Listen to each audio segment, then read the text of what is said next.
For months now, a question has been quietly circulating through Catholic circles across Europe, Latin America, and even within parts of the Roman Curia itself. What exactly is Pope Leo XIV preparing? At first, the signs seemed disconnected. A private meeting here, an ambiguous statement there, a new synodal structure, quietly expanding behind the scenes. But in recent weeks, pieces that once looked isolated have begun forming a recognizable pattern. And for many Catholics, that pattern looks increasingly familiar. Too familiar. Because the last time the Church spoke constantly about dialogue, aggiornamento, pastoral openness, and a new relationship with the modern world, the result was the Second Vatican Council, a council that some remember as renewal, and others remember as the beginning of doctrinal confusion, liturgical collapse, and the disappearance of entire generations from the pews. Today, another question emerges behind the first one. Could a Third Vatican Council already be taking shape quietly behind closed doors? And if so, why are ordinary Catholics hearing about it first from non-Catholic sources? Let's begin with the facts. On the 18th of May, 2026, Pope Leo XIV received in private audience His Holiness Aram I, Catholicos, of the Armenian Apostolic Church of Cilicia. The Armenian Apostolic Church is not in full communion with Rome. Its separation dates back to the aftermath of the Council of Chalcedon in the 5th century. This is not a minor theological divergence. It is one of the oldest and deepest ecclesiastical divisions in Christian history. The Vatican published an official summary of the meeting. The themes mentioned were predictable, peace in the Middle East, concern for Lebanon, Christian unity, ecumenical cooperation, the usual diplomatic vocabulary. But then something unexpected happened. The Armenian side published its own account of the conversation, and according to that statement, Pope Leo XIV discussed the possibility of a Third Vatican Council, not as a distant theoretical idea, but as an active subject worthy of conversation between Rome and a church not fully united with Rome. That detail was absent from the Vatican communiqué, completely absent, and that silence changes everything. Because Catholics immediately began asking a very uncomfortable question. Why would discussion of a possible future ecumenical council appear in the Armenian statement but not in the Vatican's?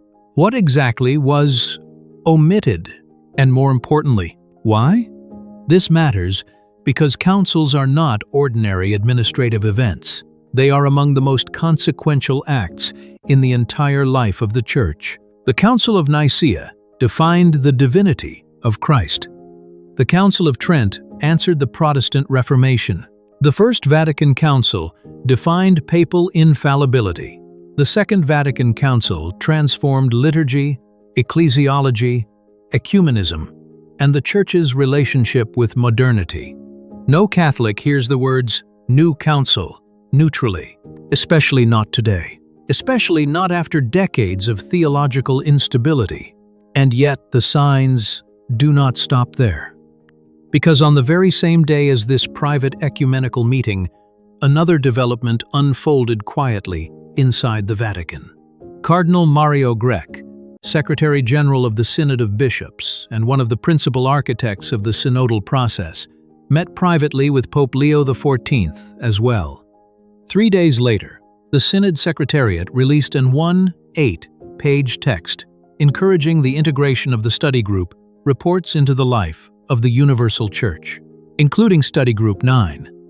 The same Study Group 9 that caused international controversy only days earlier. The same document containing testimonies from same-sex couples.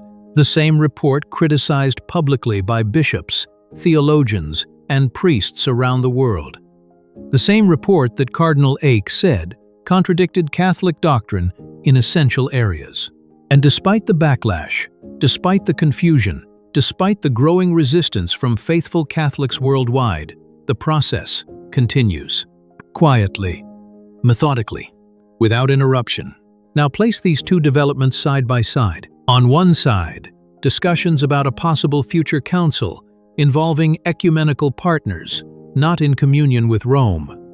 On the other side, a synodal structure, steadily normalizing controversial, pastoral, and moral discussions once considered impossible inside official Vatican documents.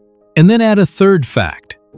On the 21st of May 2026, reports emerge that Cardinal Victor Manuel Fernandez is preparing a major Vatican document on the collapse of faith transmission, a global reflection on why younger generations are abandoning Catholicism, why the faith is disappearing from families, why churches are emptying, why religious practice is collapsing.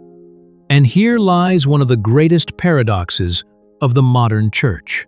The man tasked with explaining the collapse of faith is the same man associated with one of the greatest crises of doctrinal reception in recent Catholic history. Fiducia Supplicans, the December 2023 declaration, authorizing blessings for couples in objectively irregular situations.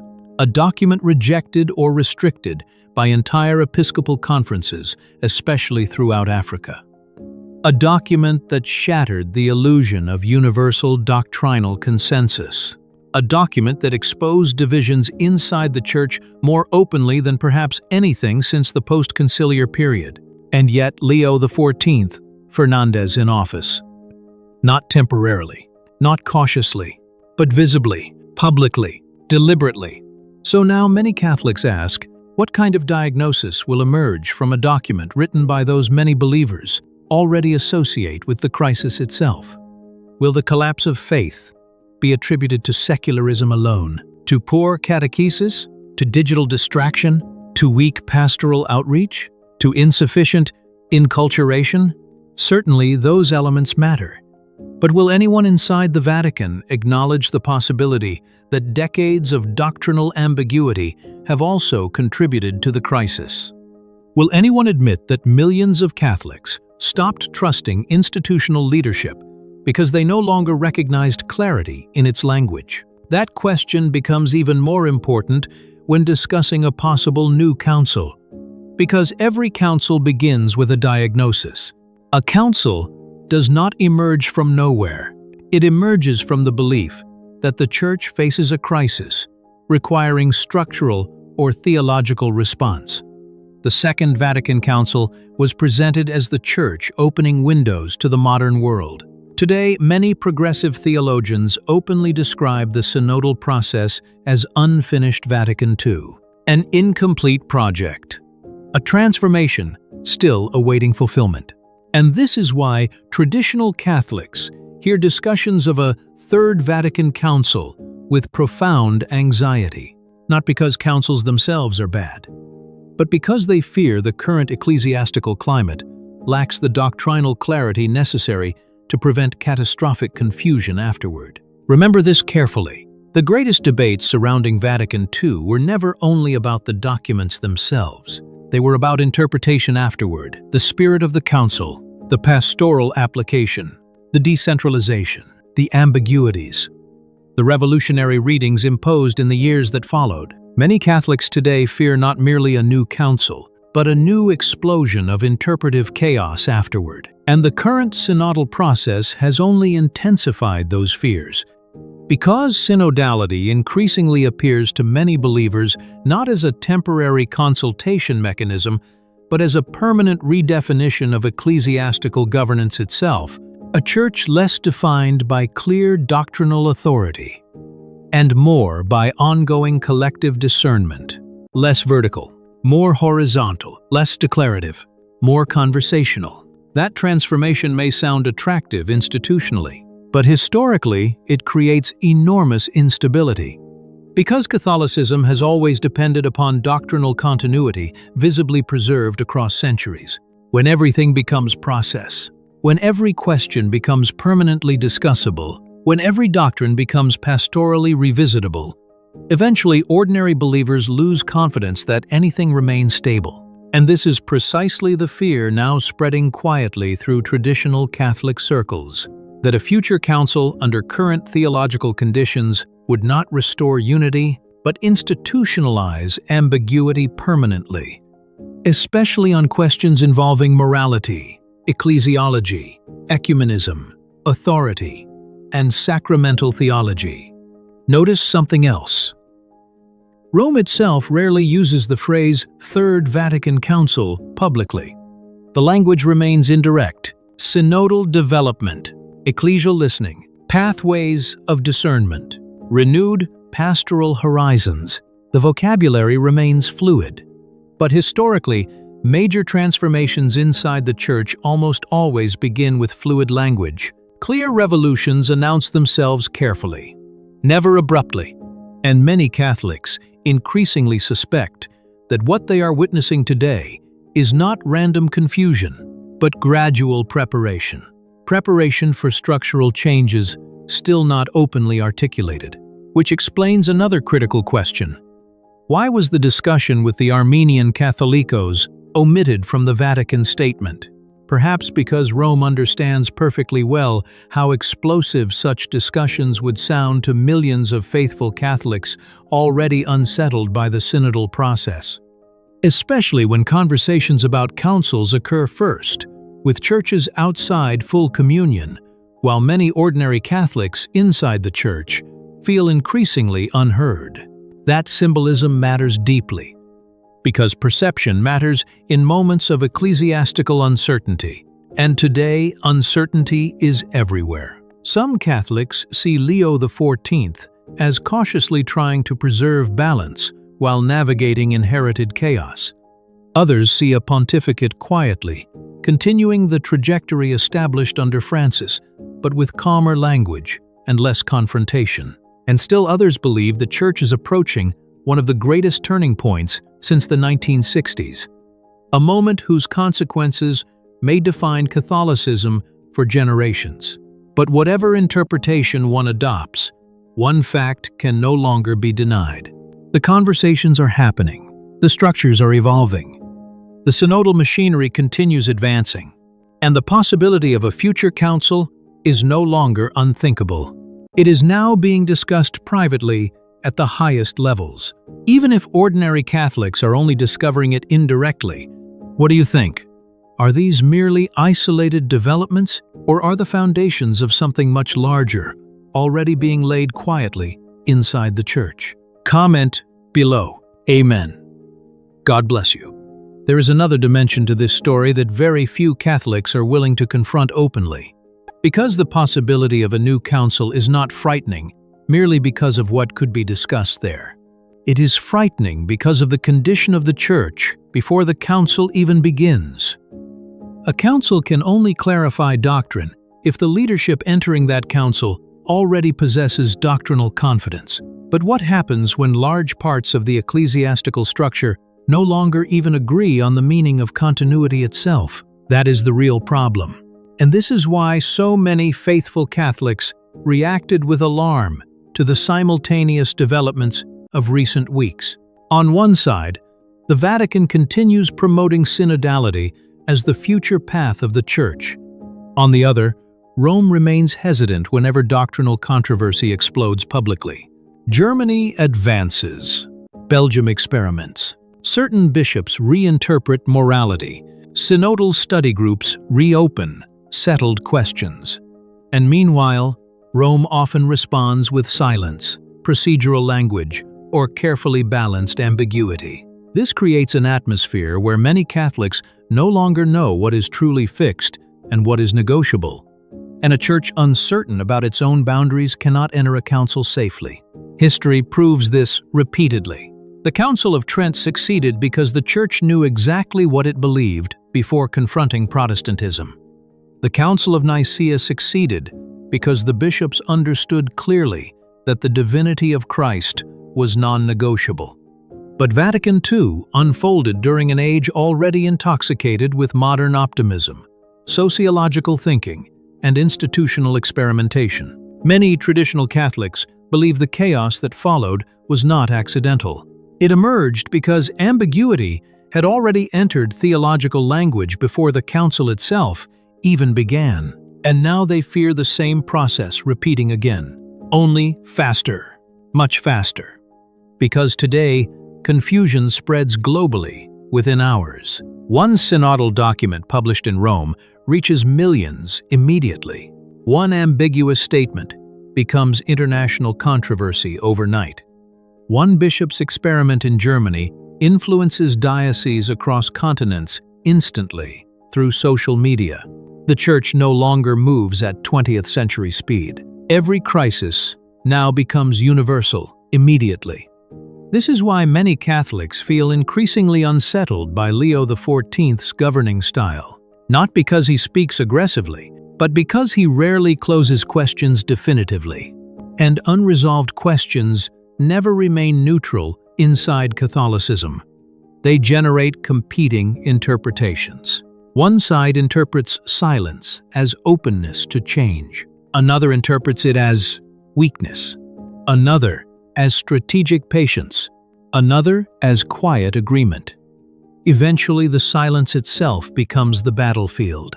And this explains why traditional Catholics increasingly speak not only about doctrinal confusion, but about institutional trust collapsing.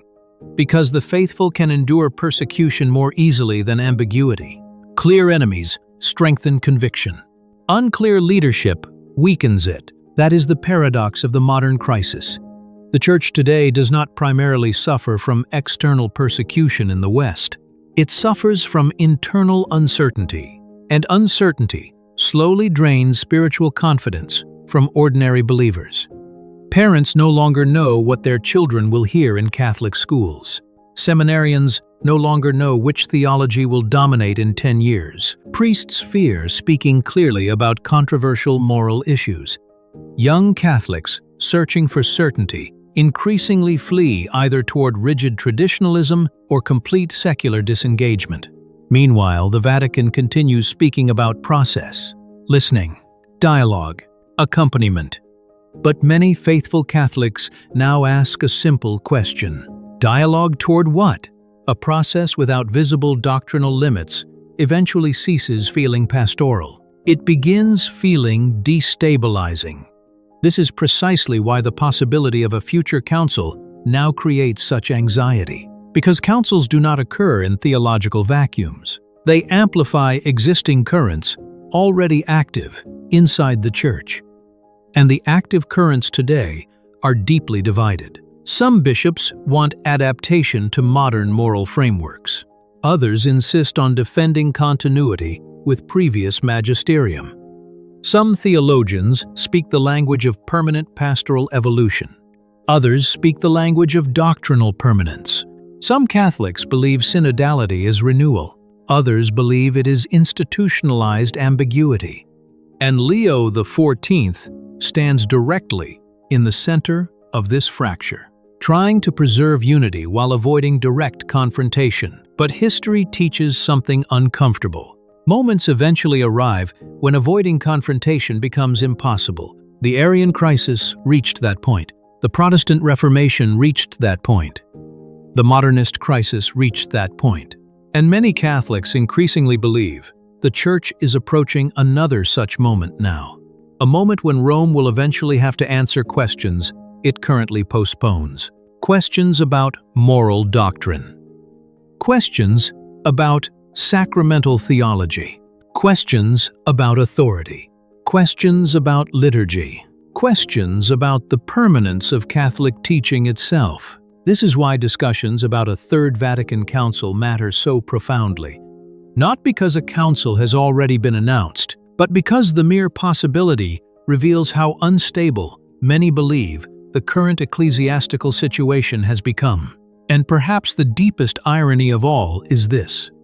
The modern Church constantly speaks about listening to the world, while millions of ordinary Catholics increasingly feel that no one inside the institution is listening to them. The families trying to preserve the faith, the priests trying to teach clearly, the young Catholics seeking reverence, the believers exhausted by endless ambiguity. They often feel treated not as the center of the Church's concern, but as obstacles to its adaptation. That perception alone is spiritually dangerous. Because once ordinary Catholics lose confidence that the hierarchy intends to preserve continuity faithfully, fragmentation accelerates naturally. And fragmentation is already visible everywhere.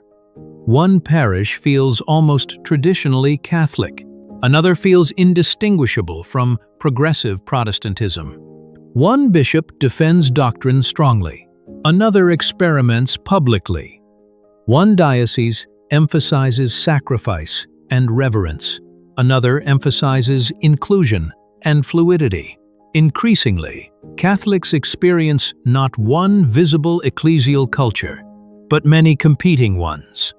That is why so many believers now sense that something historic is approaching. Not necessarily tomorrow, not necessarily dramatically, but gradually. A slow redefinition of Catholic identity itself. And the great question hanging over the pontificate of Leo XIV is whether he intends, eventually, to stop that process or guide it, because no pope can remain permanently suspended between opposing visions forever. Sooner or later, history forces clarity, and when that moment arrives, the consequences will shape the Church for generations. What do you think? Is the Church preparing quietly for another great council, or are these only isolated signs interpreted too dramatically? Comment below. Amen. God bless you.